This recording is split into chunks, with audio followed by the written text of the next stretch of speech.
أهلا بيكو. النهاردة هنتكلم في موضوع شيق جدا لقيناه في المصادر بتاعتنا.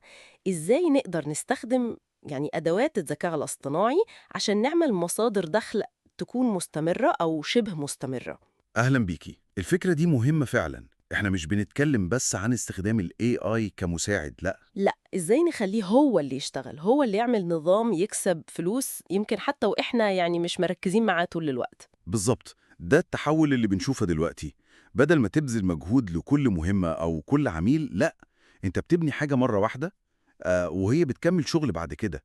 ده اللي ممكن نسميه دخل شبه سلبي. تمام، والمصادر اللي معانا بتقترح كذا طريقة عملية عشان نعمل كده. أول حاجة لفتت نظري هي فكرة الكتب الإلكترونية الصغيرة دي، الإي بوكس.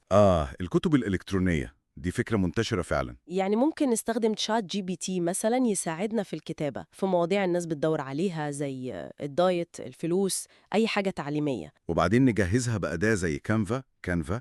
الموضوع بيبقى بسيط جدا من ناحية التصميم. وترفعها على منصة زي جام رود أو بايهيب، والمفروض كل عملية بيع بتحصل بعد كده بتكون دخل من غير ما تبذل مجهود جديد وقتها. والحلو في الموضوع ده، زي ما المصادر بتوضح، ان الادوات دي سهلت الدنيا قوي.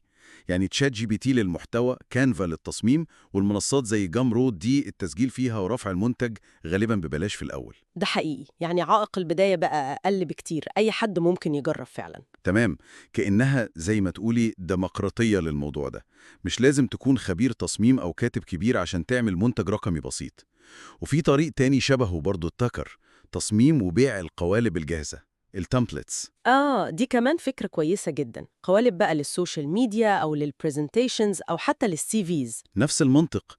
ال AI ممكن يساعد في الأفكار، في المحتوى المبدئي جوه القالب، وبعدين تصميم بسيط بأدوات زي كانفا برضه، والبيع على منصات زي إتسي أو كرييتيف ماركت. صح؟ وكل دي سواء الكتب أو القوالب أو حتى النوع الثالث اللي اتذكر، اللي هو بيع خطط محتوى جاهزة. زي خطة بوستات ل 30 يوم لمجال معين، جاهزة في ملف PDF. بالظبط. كل دي تعتبر أصول رقمية، بتبنيها مرة وبتبيعها كذا مرة. بس هنا في نقطة مهمة، يعني المصادر بتلمح لها، اللي هي إن سهولة الإنشاء دي مش معناها إن الحاجة هتتباع لوحدها. يعني الجودة واختيار الموضوع اللي عليه طلب فعلا دول أساسيين. مش أي قالب أو أي كتاب هيحقق نجاح. فعلا نقطة مهمة جدا. وفي مثال رابع كمان كان عن الشات بوتس البسيطة. باستخدام أدوات زي تشات بيس اللي بتعتمد على GPT، وتقدمها كخدمة لأصحاب المواقع أو المتاجر الإلكترونية.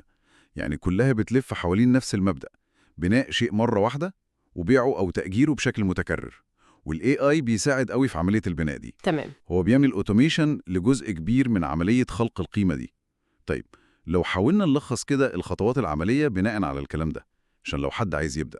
طيب لو حاولنا نلخص كده الخطوات العملية بناء على الكلام ده عشان لو حد عايز يبدأ. أولاً، يختار نوع المنتج: كتاب، قالب، خطة محتوى، بوت. يحدد هو هيركز على إيه بالظبط. ثانياً يستخدم ال AI زي تشات جي بي تي عشان يعمل المحتوى الأساسي، وطبعاً يعدل عليه ويحسنه. أكيد، التعديل البشري مهم جداً للمسة النهائية والجودة. ثالثاً يجهز المنتج في شكله النهائي، يستخدم كانفا، باوربوينت، أي أداة سهلة تطلع شكل كويس. تمام. رابعاً يرفعه على منصة بيع تكون سهلة ومجانية في البداية زي جامرود أو بايهيب أو كوفي. مظبوط. وخامساً يبدأ يسوق له، ممكن يشارك الرابط، يعمل فيديوهات قصيرة عنه وهكذا. وهنا بقى تيجي النصايح المهمة اللي لقيناها برضو عشان نزود فرص النجاح. أول حاجة، ودي يمكن أهم حاجة، اختار مجال أو نيش عليه طلب حقيقي. شوف الناس بتدور على إيه. صح. مش كفاية يكون الموضوع عجبنا احنا بس. بالظبط. تاني نصيحة ودي عجبتني بصراحة، خليك سريع في الإنتاج، الجودة بتتحسن مع الوقت. إيه؟ ابدأ، جرب، طالع أول نسخة، وما تستناش توصل للمثالية من أول مرة. يعني ال MVP، المنتج الأولي القابل للتطبيق. تمام. ال AI بيساعد جدا في السرعة الأولانية دي، وبعدين ممكن تحسن المنتج بناء على تجارب البيع وردود الفعل.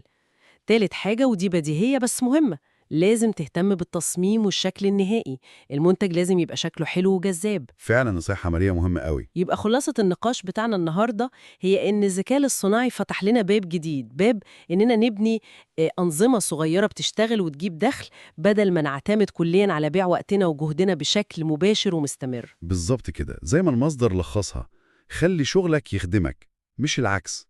الفكرة في تغيير طريقة التفكير في الشغل نفسه. تمام جدا، وده ممكن يخلينا نفكر في سؤال أخير كده يعني بعد ما نخلص كلامنا. لو بصينا أبعد شوية من الأمثلة دي، يعني الكتب والقوالب والخطط، إزاي نفس المبدأ ده، مبدأ استخدام ال AI لبناء قيمة آلية أو شبه آلية، ممكن يتطبق في مجالات تانية خالص؟ سؤال مهم. يعني إيه الأنظمة التانية اللي ممكن الواحد يفكر يبنيها باستخدام الأدوات دي وتكون بتخدم أهداف مختلفة سواء في شغله الأساسي أو في مشاريعه الجانبية؟ يا ترى إيه الأشكال الجديدة اللي ممكن تظهر للشغل أو للقيمة اللي بنقدمها؟